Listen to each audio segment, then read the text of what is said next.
folks on Fox and Friends contemplate a sky full of flying Angelinos. We'll ask the Mythbusters, how long must this nation wait for its jetpacks? It was a story they just couldn't ignore. The L.A. Police Department spending big bucks on the latest in jetpack technology. The report even got a quote out of Mayor Antonio Villaraigosa. We'll all be flying around L.A. soon.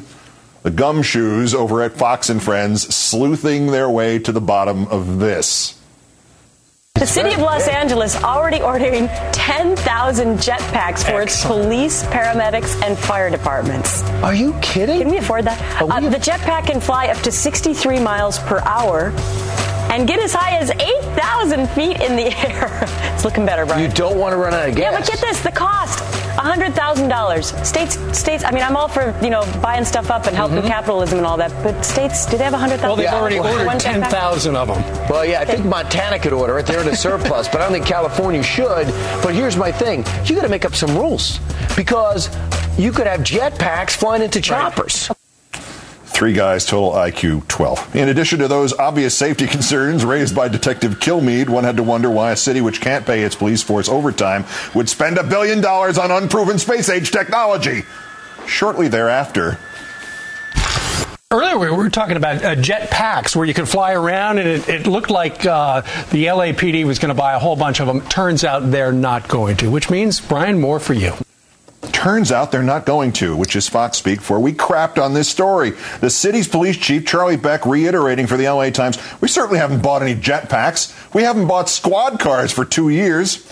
Turns out the source for the story was the Weekly World News, the creator of such past headlines as Bat Child Found in Cave and Dick Cheney is a robot. Well, technically that might be true. All right, we've all been down this road. My producers once got punked by a satirical study on parental IQ loss a few years back. Their source, however, didn't turn out to be Bat Boy. But could something out of Steve Doocy's imagination be true? Is daily jetpack travel with or without Woody Allen in our near future? It was Bell Aerospace engineer Wendell Moore's vision for it to be so after successful rocket belt flights in the 60s. But the thing could only stay in the air for 30 seconds, prompting NASA and military interest in the technology to fade. But now a New Zealand company is developing jetpacks for military and emergency services groups. Also on the horizon, jetpacks fit for personal use. Yeah, we've been hearing this since '65. That would set you back $100,000 each. The company's also negotiating a lease for a jetpack theme park. 10-minute flight, $215. Watching Brian Kilmeade trying to avoid choppers 5 feet in the air, priceless.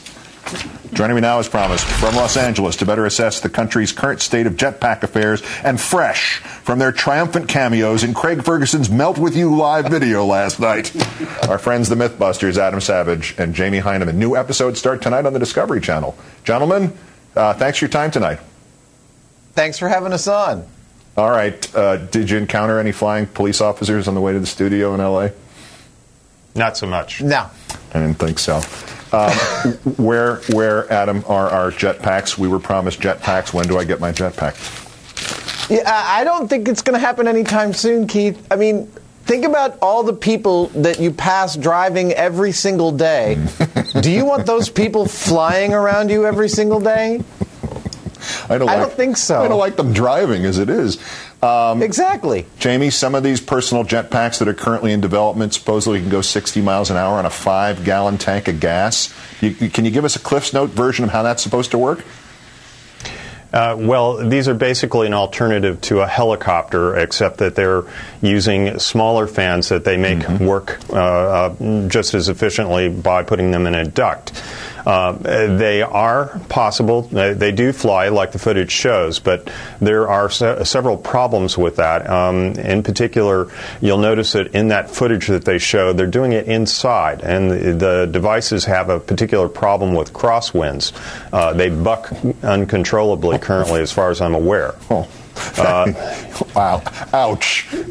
Yeah. Yeah, there are a couple other things to keep in mind about them. If they stop working, which sooner or later one of them will, they're going to drop like a stone. Unlike a helicopter, which actually can auto-rotate and coast to the ground with certain caveats, these things just drop. So you have to have a ballistic parachute that shoots up and also that explodes to spread it. And there's a dead zone of about 75 feet, I believe it is, where you can't recover you're just going down and you're probably going to die. So Adam, when you guys made your own on a past episode of the show, were there other obstacles to overcome besides, say, the whole you're likely to be killed by one of them thing? Yeah, well, we were constrained by a 20-day build schedule when the previous two people to work on it spent 10 years and tens of millions of dollars trying to achieve the same thing that we were. So the hubris was perhaps one of the things in our way. Trying to keep that weight down. Control is a really, really devilish issue. It seems like it's sort of intuitive, like the two rotors on your back ought to allow you to kind of be stable like a pendulum and fly around. It's not the truth. It's not the case. It's actually really, really difficult to control those things. So Jamie, I'm in fact... Yeah. Yes? Knowing what I know, I'm kind of glad we didn't get off the ground. Well, give me your assessment. Is there any revision of this technology, even theoretically, that might have a chance of working someday, or is this just a forever part of science fiction? Maybe someday, in a couple hundred years, I don't know. It's certainly not going to happen now. And I would point out also that currently the FAA, as far as I'm aware, won't license these things as ultralight aircraft. They have to be able to have their engines shut off and actually land safely. And it means if the engine's shut off, you're basically strapped to a 300-pound brick that's flying through the air. Which is also a bit of a problem if you happen to be on the ground watching, right?